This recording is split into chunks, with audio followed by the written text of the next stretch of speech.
আসসালামু আলাইকুম। আজকে আমরা উচ্চতর গণিতের ত্রিকোণমিতি অধ্যায়ে ময়মনসিংহ বোর্ড 22-এ আসা একটা প্রশ্ন সলভ করব। সর্বপ্রথম প্রশ্নে আমাদের উদ্দীপকে দেওয়া আছে cot alpha into cosec alpha সমান ফি এবং 5 কট থিটা সমান 12।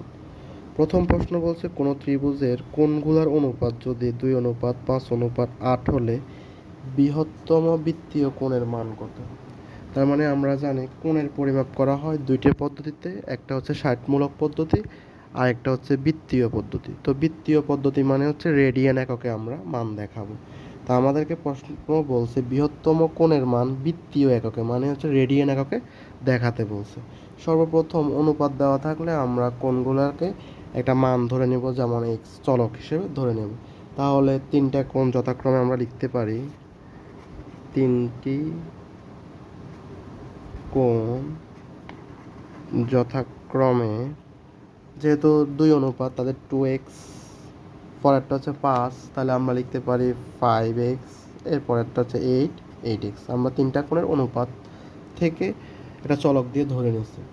এরপরে শর্ত মতে আমরা জানি, যেহেতু কোনো ত্রিভুজের কথা বলছে তাহলে শর্ত মতে আমরা জানি ত্রিভুজের 3 কোণের সমষ্টি কত হয়, বৃত্তীয় পদ্ধতিতে হচ্ছে রেডিয়ান। তাহলে ত্রিভুজের 3 কোণের সমষ্টি হচ্ছে 2 সমকোণ বা পাই রেডিয়ান। 2 সমকোণ বা পাই রেডিয়ান আমরা এখানে লিখতে পারি ত্রিভুজের, একটু সাইড নোটে লিখে দিব, ত্রিভুজের 3 কোণের সমষ্টি, তিনটা কোণের 3 কোণের সমষ্টি সমান সমান হচ্ছে যে পাই রেডিয়ান। এতটুকু লিখে দেবো। এরপরে আমরা আসি 2x 5x 8x, এতটুকু যোগ করলে আমরা পাবো 15x 5, তাহলে x সমান সমান 5/15। এটা হচ্ছে আমাদের x এর মান। এখন দেখো 2x 5x 8x এদের মধ্যে বৃহত্তম কোণ হচ্ছে 8x। এখন আমাদেরকে বলছে বৃহত্তম কোণের বৃত্তীয় মান কত, তাহলে বৃহত্তম কোণ কত হবে? সুতরাং বৃহত্তম কোণ সমান 8x, তাহলে 8 ইন্টু এক্স এর মান আমরা পাইছি 5/15, তাহলে 8 5/15 হচ্ছে আমাদের আনসার। তাহলে 8 5/15 রেডিয়ান, এটা হচ্ছে আমাদের বৃত্তীয় কোণ। এর পরবর্তী প্রশ্ন বলছে যদি ফি সমান সমান 2√3 হলে আলফা এর মান নির্ণয় করো। তাহলে আমাদেরকে ফি সমান কি দেওয়া আছে, cot alpha into cosec alpha সমান ফি। তাহলে আমরা লিখতে পারি দেওয়া আছে খ প্রশ্নে যে দেওয়া আছে cot alpha into cosec alpha, cot alpha into cosec alpha সমান ফি। আবার প্রশ্নে বলছে ওই ফি সমান √3, তাহলে 2√3, ফি সমান 2√3 হলে তাহলে আমরা লিখতে পারি cot alpha into cosec alpha সমান 2√3। এটা হলে আমাদেরকে ফি এর আলফা এর মান নির্ণয় করতে বলছে।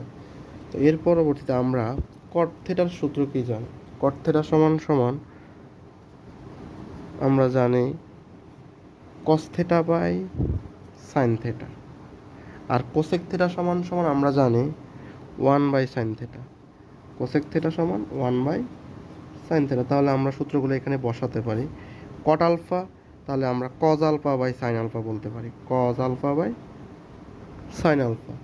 কোসেক আলফা 1/sin আলফা সমান 2√3। এরপরে যদি আমরা ক্যালকুলেশন করি, এখানে সাইন আলফা গুণ করলে হবে সাইন স্কোয়ার আলফা, আর উপরে কজ আলফা 2√3। আমরা যদি কর্নার গুণ করি তাহলে আমরা পাবো 2√3 নিচে মনে মনে 1 আছে, কজ আলফা আর 1 গুণ করলে কজ আলফা, আর 2√3 সাইন স্কোয়ার আলফা। এরপরে আমাদের কাজ হচ্ছে, এর পরবর্তীতে আমাদের কাজ হচ্ছে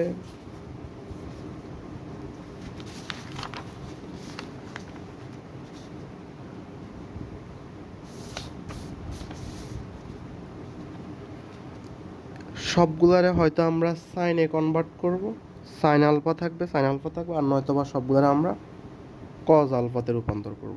তাহলে আমরা লিখতে পারি cos alpha 2√3 sine alpha square মানে সাইন স্কোয়ার আলফা মানে আমরা লিখতে পারি 1 মাইনাস কজ স্কোয়ার আলফা। এরপরে আমরা যদি ক্যালকুলেশন করি cos alpha 2√3 minus 2√3 cos square alpha, 2√3 আর 1 গুণ করলে 2√3, আর 2√3 আর মাইনাস কজ স্কোয়ার আলফা গুণ করলে 2√3 কজ স্কোয়ার আলফা। এরপরে আমরা সবগুলো যদি এই পাশে নিয়ে আসি তাহলে 2√3 কজ স্কোয়ার আলফা মাইনাসের আছে, পক্ষান্তর করলে হবে প্লাসের 2√3 কজ স্কোয়ার আলফা। এরপরে প্লাস কজ আলফা 2√3 প্লাসের আছে, পক্ষান্তর করলে হবে মাইনাসের 2√3 সমান 0। এর পরবর্তীতে আমরা এখানে একটা দ্বিঘাত আছে, তাহলে আমরা এখানে উৎপাদকের বিশ্লেষণ। এখন আমরা উৎপাদকের বিশ্লেষণের মেইন নিয়ম হচ্ছে যে ax square plus bx plus c সমান 0 হলে আমরা দ্বিঘাতের আগে যে সংখ্যা ওইটা আর লাস্টের সংখ্যাটা গুণ করব, a আর c গুণ করে আমরা যা পাবো মধ্যখানের সংখ্যাটাকে আমরা এমনভাবে এই ভাঙাবো, অর্থাৎ এমন দুইটা সংখ্যা নিব ওই দুইটা সংখ্যার গুণফল যেন এ আর সি এর গুণফলের সমান হয় এবং যোগ বিয়োগ করলে যেন মধ্যখানের সংখ্যাটা মিলে। তাহলে দেখো এখানে 2√3 আর 2√3 গুণ করলে হচ্ছে 2√3 গুণ 2√3, তাহলে 2 2 4, 3 3 4 12। তাহলে আমরা 12কে এমনভাবে ভাঙাবো দুইটা সংখ্যায় যেন ওই দুইটা সংখ্যা যোগ বিয়োগ করলে কজ আলফা মিলে। তাহলে আমরা 12কে লিখতে পারি 4 ইন্টু 3, 3 4 12। তাহলে 4 থেকে 3 বিয়োগ করলে 1, মানে 4টা কজ আলফা থেকে 3টা কজ আলফা বিয়োগ করলে 1টা কজ আলফা। আমাদের মেইন কথা ছিল এটা যে আমরা এই দুইটা গুণ করব, গুণ করে যে সংখ্যাটা পাবো ওই সংখ্যাটাকে এমন দুইটা সংখ্যায় রূপান্তর করব বা এই দুইটা সংখ্যার গুণফল আকারে লিখব যে দুইটা সংখ্যা আবার যোগ বিয়োগ করলে যেন আমরা মধ্যখানের সংখ্যাটা পাই। তাহলে দেখো আমরা 12কে লিখতে পারি 3 4 12, 3 আর 4 গুণ করলে 12, আবার 4 থেকে 3 বিয়োগ করলে 1, মানে 4টা কজ আলফা থেকে 3টা কজ আলফা বিয়োগ করলে 1টা কজ আলফা। তাহলে আমরা এখানে লিখতে পারি 2√3 cos square alpha plus 4 cos alpha minus 3 cos alpha minus 2√3 সমান 0। এরপরে হচ্ছে এরপরে আমরা কি লিখতে পারি এতটুকুতে, এখানে দুইটা রাশি থেকে কি কমন যায়, এতটুকু থেকে আমাদের 2 কজ আলফা কমন যায়। দেখো এখানেও 2 আছে, এখানেও 2 আছে, 4 থেকেও 2 কমন নেওয়া যায়। আর এখানে কজ স্কোয়ার আলফা আছে, এখানে কজ আলফা আছে, তাহলে আমরা 2 কজ আলফা কমন নিতে পারি। তো কমন নেওয়া মানে ভাগ করা। দেখো 2√3 কজ স্কোয়ার আলফাকে থেকে যদি 2 কজ আলফা কমন নেই, মানে 2 কজ আলফা দ্বারা ভাগ করি, তাহলে 2 2 বাদ, কজ আলফা একটা বাদ, তাহলে আর থাকে কি √3 কজ আলফা। দুইটা কজ আলফা থেকে একটা কজ আলফা বাদ যাবে, আরেকটা কজ আলফা থেকে যাবে, প্লাস 4 থেকে 4 2 4 কজ আলফাকে যদি আমরা 2 কজ আলফা দ্বারা ভাগ করি তাহলে আর থাকে 2। এরপরে আসো এখানে কি কমন যায়, যে 3 কজ আলফা মাইনাস 2√3। তাহলে এখান থেকে দেখো আমরা চাইলেই √3 ইজিলি কমন নিতে পারি। তাহলে মাইনাস √3 যদি আমরা কমন নিই, 3কে √3 যদি আমরা ভাগ করি, কমন নেওয়া মানে ভাগ করা, তাহলে আমরা এই 3কে যদি √3 দ্বারা ভাগ করি তাহলে আমরা লিখতে পারি উপরে 3 লিখতে পারি √3 ইন্টু √3 আর নিচে √3, তাহলে কত থাকে √3 থাকে। তাহলে √3 কজ আলফা মাইনাস 2√3কে যদি আমরা √3 দ্বারা ভাগ করি, 2√3কে √3 দ্বারা, তাহলে 2√3 ডিভাইড বাই √3, তাহলে √3 কার আর থাকে 2। তাহলে আমরা যেহেতু মাইনাস কমন নিয়েছি তাহলে মাইনাসে মাইনাসে হয়ে যাবে প্লাস 2 সমান 0। এইবার আমরা একটা কমন নিতে পারি, কমন হচ্ছে √3 কজ আলফা প্লাস 2, আর আনকমন হচ্ছে 2 কজ আলফা মাইনাস √3 সমান 0। এরপর যদি আমরা হয় অথবা সম্পর্ক দিই তাহলে হয় দিলে আমরা পাবো √3 cos alpha 2 cos alpha minus √3 সমান 0, অথবা √3 কজ আলফা প্লাস 2 সমান 0। তাহলে আমরা এতটুকু যদি ক্যালকুলেশন করি এখানে আমরা পাবো 2 কজ আলফা প্লাস √3 মাইনাস √3, পক্ষান্তর করলে হবে প্লাস √3, 2 গুণে আছে, পক্ষান্তর করলে হয়ে যাবে ভাগ, তাহলে √3/2। তাহলে কজ কত ডিগ্রির মান √3/2? আমরা জানি কজ হচ্ছে 30 ডিগ্রির মান √3/2। তাহলে আমরা লিখতে পারি কজ আলফা সমান কজ 30 ডিগ্রি মানে 5/6। রেডিয়ানে 5 মানে 180, 180কে 6 দ্বারা ভাগ করলে 30, তাহলে আলফা সমান 5/6।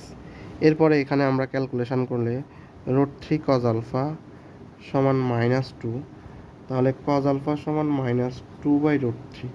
তাহলে -2/√3 এটা কিন্তু গ্রহণযোগ্য নয়, কারণ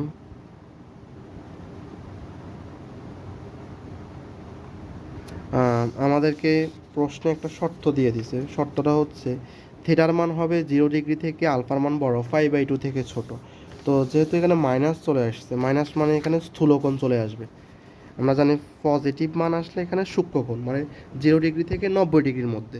যেহেতু এখানে ঋণাত্মক চলে এসেছে, তাহলে এখানে এটা গ্রহণযোগ্য নয়, কারণ আমাদের যে লিমিটেশনটা দিছে তা 0 ডিগ্রি থেকে আলফার মান বড় হবে, 5/2 থেকে ছোট। তো মাইনাস আসলে আমরা সাধারণত বলতে পারি এটা স্থূলকোণ হবে, অর্থাৎ 90 ডিগ্রি থেকে বড়, 180 ডিগ্রি থেকে ছোট বা এরকম টাইপের, যার কারণে এটা গ্রহণযোগ্য না। সুতরাং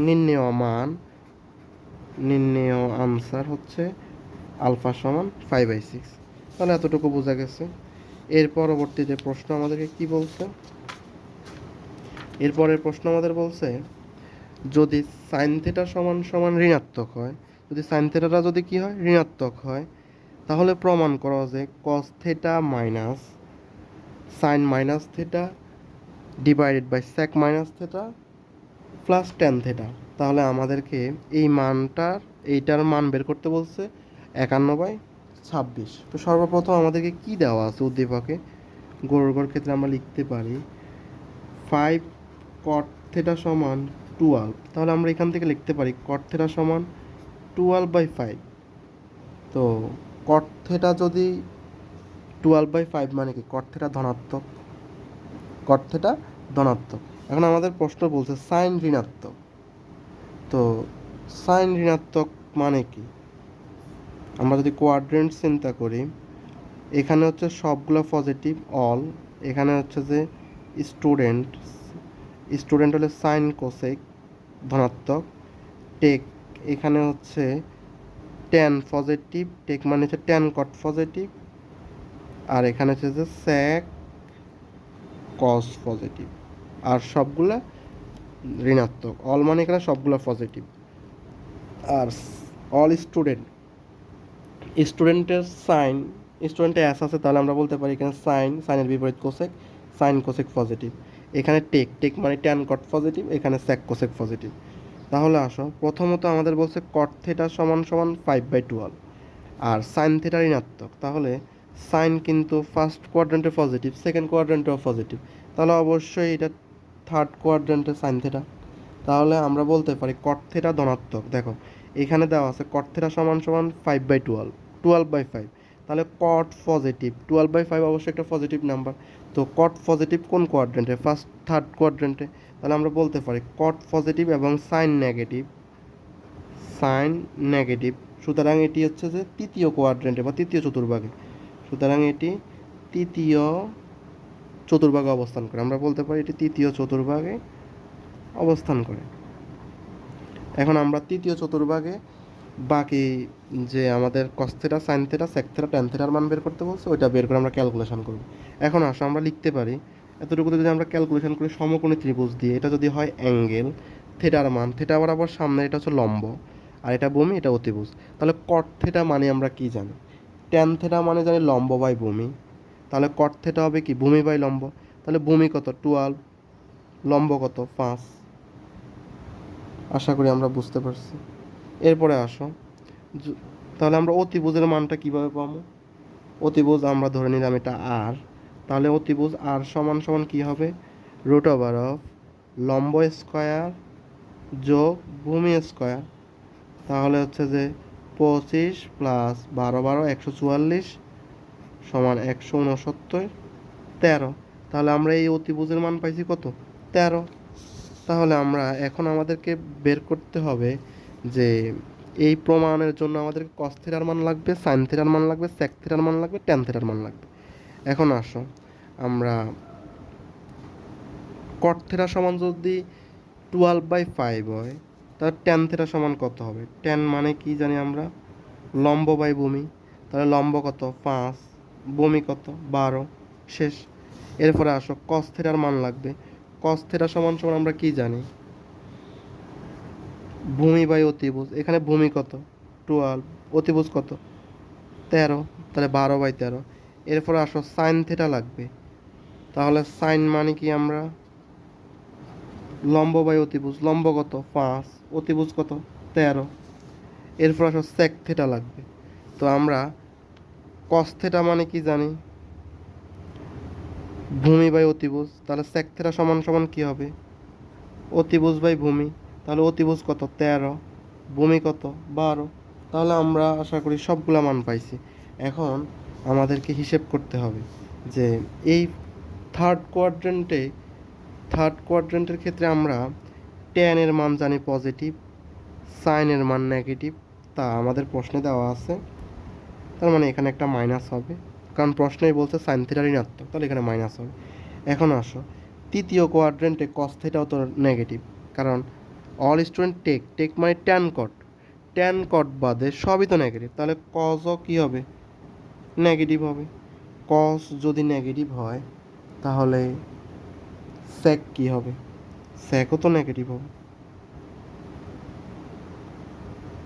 আশা করি আমরা বুঝতে পারছি। তাহলে এরপরে আমরা জাস্ট মানগুলো এখন বসাই দিব যে কস থিটা সমান সমান আমরা কত পাইছি? -12/13, সাইন থিটা সমান সমান -5/13, আর সেক থিটা সমান সমান 13/12, আর ট্যান থিটা সমান সমান 5/12। এখন আমাদেরকে লেফট হ্যান্ড সাইড কি দেওয়া আছে? লেফট হ্যান্ড সাইডে আমাদের দেওয়া আছে cos theta minus sine minus theta আর sec minus theta plus tan theta. এখন আসো আমরা কিছু সূত্র জানি যে সেক মাইনাস থিটা সমান sec theta, cos minus theta সমান কস থিটা, আর সাইন মাইনাস থিটা সমান মাইনাস সাইন থিটা। অর্থাৎ আমরা বলতে পারি কজ আর সেক বাদে সবগুলোর ক্ষেত্রে মাইনাস থিটা সমান সমান মাইনাসটা সামনে চলে আসবে, আর সেক আর কজের ক্ষেত্রে ওই মাইনাসটা বাদ চলে যাবে। এখন তাহলে আমরা এখানে লিখতে পারি কস থিটা, আর এখানে মাইনাস সাইন মাইনাস থিটা সমান সমান মাইনাস সাইন থিটা, তাহলে মাইনাসে মাইনাসে plus sine theta. Sec minus theta সমান সমান plus sec theta plus tan theta. এরপরে জাস্ট আমরা মানগুলা বসাই দিব। তো আমরা কস থিটা এর মান কি পাইছি? -12/13। তাহলে আমরা এখানে লিখতে পারি -12/13 প্লাস সাইন থিটার মান পাইছি আমরা কত? -5/13, তাহলে -5/13। সেক থিটার মান আমরা কত পাইছি? -13/12, তাহলে এখানে হবে -13/12 প্লাস ট্যান থিটার মান কত পাইছি? 5/12, তাহলে হচ্ছে যে 5/12। ঠিক আছে। এরপরে আমরা জাস্ট এখানে লসাগু করব। তো লসাগু করলে কি হয়? -12/13 প্লাসে মাইনাসে মাইনাস 5/13 -13/12 প্লাস 5/12। তাহলে আসো উপরে লসাগু হচ্ছে 13, তাহলে -12 -5, নিচেও লসাগু 12 -13 +5। এরপর এতটুকু যদি আমরা ক্যালকুলেশন করি, আমরা উপরে পাবো -17/13, নিচে পাবো আমরা -8/12। তাহলে এতটুকুতে আমরা লিখতে পারি -17/13 ইন্টু, আমরা জানি ভাগ থাকলে গুণ হয়ে যায় এবং উল্টে যায়, তাহলে 12 উপরে যাব, -8 নিচে আসবে।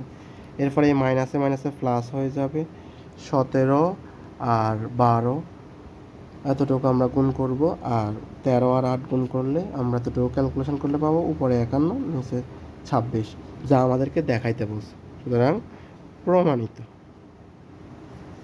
ধন্যবাদ সবাই।